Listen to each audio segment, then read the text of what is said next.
Good morning, everyone. It's another beautiful summer day. I'm so glad you could come to Granny's place. I'm going to read you some stories now, and the one I'm going to start with is a Bible story about Jesus.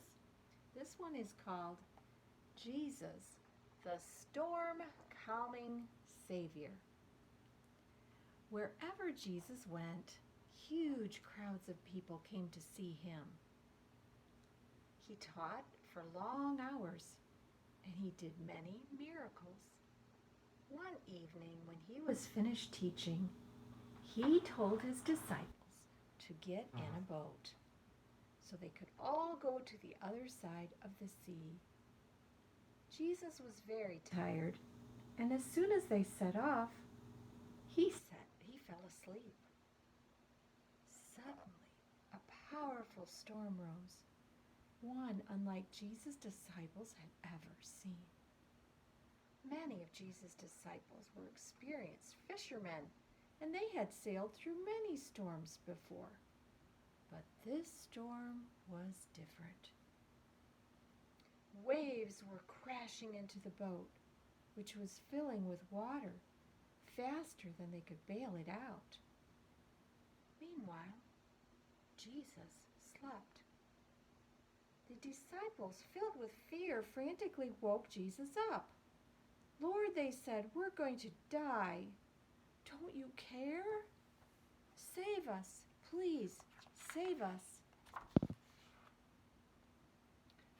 Jesus got up. The wind and the waves continued to rage around him. Jesus looked at his desperate disciples. Then he asked, "Why are you afraid? Where is your faith?" Why were the disciples afraid? How could Jesus ask this in the middle of the powerful storm? Surely he could see why. They thought they were all going to drown. And what did Jesus mean by asking them about their faith? He couldn't mean they didn't have any faith. They had left their lives and left their nets behind to follow him. But before any of the disciples could answer the questions, Jesus turned back to the sea. He looked at the water and he said, "Stop, be still." Then, just as suddenly as the storm came upon them, the water calmed down. But it wasn't a calm just like a typical day. There wasn't even a ripple on the water. Everything was perfectly still. As scared as the disciples had been during the storm, they were even more terrified now. Clearly, the man they were with wasn't just an ordinary human. An ordinary human, even a great and powerful prophet like Moses or Elijah, could not do what Jesus had just done. These people could perform certain miracles with God's help, but Jesus controlled nature itself, something only God himself could do. "What kind of man is this?" they asked. "Even the winds and the waves obey Jesus."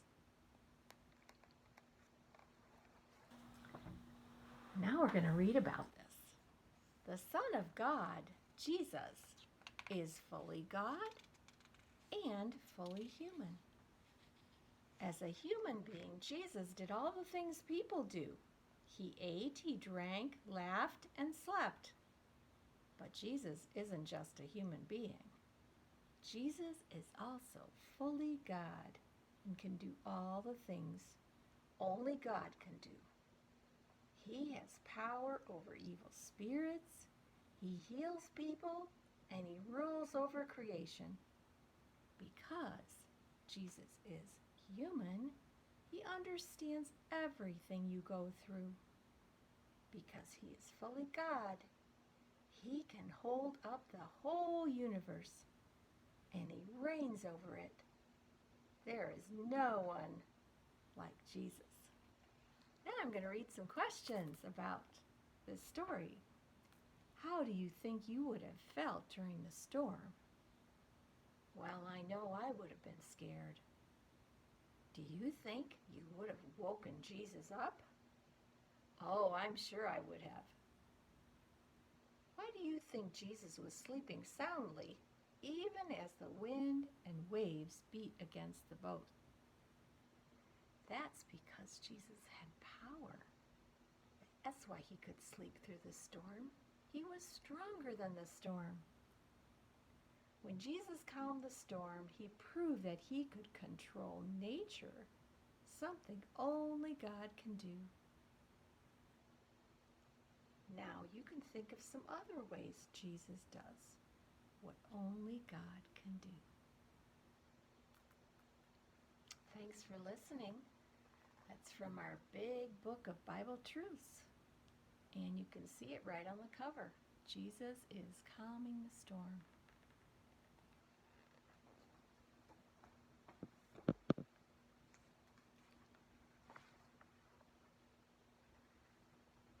Okay, the next book that we are going to read is called Cinderella, illustrated by Laszlo Gal.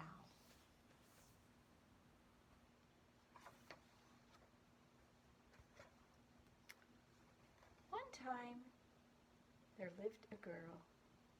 The girl was very good and kind, but the girl had two very mean stepsisters. They made the girl work all the time. All day long the girl cleaned the house. All night long the girl swept the fireplace. The girl was always covered with ashes. Her stepsisters laughed at her and called her Cinderella. One day, Cinderella's family received an invitation. Everyone was invited to a royal ball. "What shall we wear?" the stepsisters giggled, and they ran up to their rooms.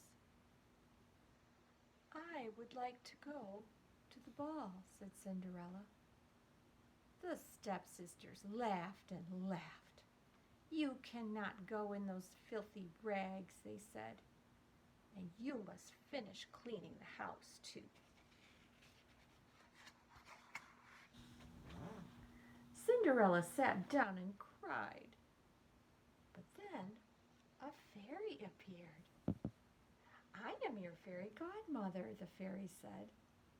"Anything you wish for will come true." Bing, bang, boof. Cinderella suddenly had a new dress. Bing, bang, boof. Cinderella had glass slippers. "Thank you, fairy godmother," Cinderella said as she left for the ball.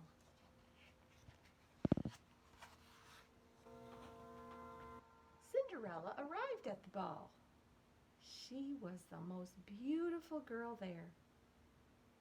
Cinderella's stepsisters were there. They did not even know that the beautiful girl was Cinderella. The prince asked Cinderella to dance. "I would love to," said Cinderella. They danced and talked and laughed, and the prince and Cinderella fell in love. Cinderella was very happy, but she knew the fairy's magic would not last. She kissed the prince and ran away. And as she ran, Cinderella lost one of her glass slippers. There it is on the stairway. The prince set out to visit every home in the kingdom, but he could not find anyone who fit the glass slipper. Finally, the prince arrived at Cinderella's house. The sisters made Cinderella hide. Then they tried on the glass slipper. They squeezed and struggled, but the slipper did not fit.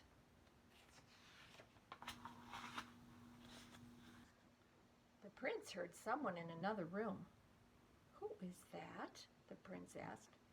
"Oh, that's just our sister, Cinderella," said the sisters. "She was not at the royal ball." "Well, bring her here," the prince said. Cinderella's clothes were torn and dirty, but the prince did not mind.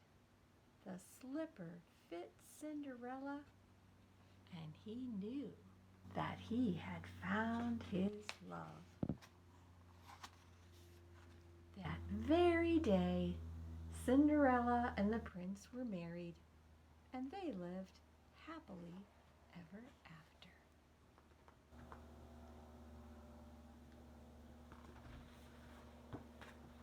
Okay. All right, let's see what other stories I have. Okay, this one looks really interesting. I have to put the cord so it won't fall off. There we go.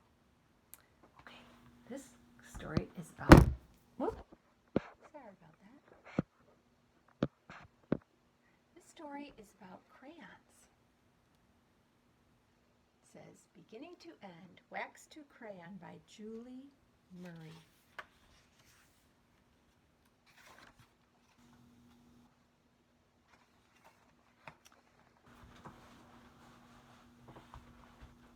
What are crayons made of? Many people use crayons. Children use them to color pictures, and adults use them for art too. Crayons come in many colors and styles. New crayon colors are created all the time. There are basic crayon colors such as red, green, and blue. There are also more unusual colors. These include neon, glitter, and metallic crayons.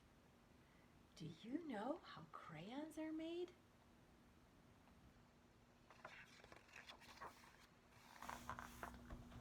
There are two main ingredients used to make most crayons. These ingredients are paraffin wax and pigment. Paraffin wax forms a crayon's body. Pigment gives its color. To make a crayon, paraffin wax and pigment must be mixed together. At the factory, crayons are a man-made product. They are made in a factory. One of the most famous crayon makers is Crayola. It's in Pennsylvania. A company named Binney and Smith sold the first crayons in 1903. At one time, a pack of 8 crayons cost 5 cents, only 5 cents.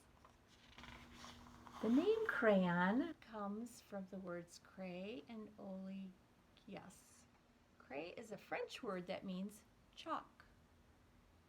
The word oleaginous describes paraffin wax, which can be oily.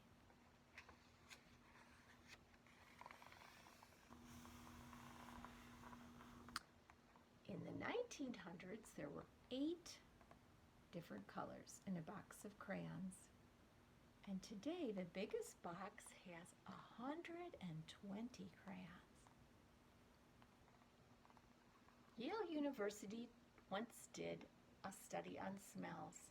The scent of crayon is one of the 20 most recognized smells by American adults. It takes less than 10 minutes for a factory to make one crayon. That's faster than making a cake. Paraffin wax comes from crude oil. It can be melted and formed into any shape.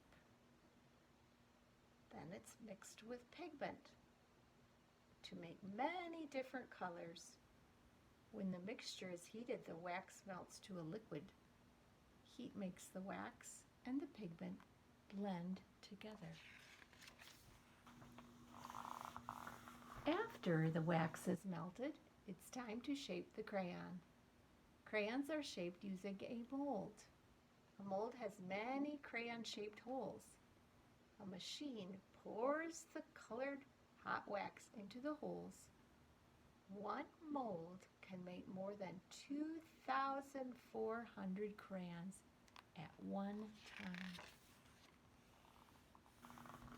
Next, the crayons cool. This takes 4 to 7 minutes. When the crayons are cool, a machine knocks them out of the mold. After this, a person checks the crayons. Next, the crayons are taken to another machine. The machine puts a label on each crayon. Oh, look at those crayons she's holding. After each crayon has a label, it's put in a box. Then the box is taken to a store for people to buy. Next time you pull a crayon out of a box, think about how it got there.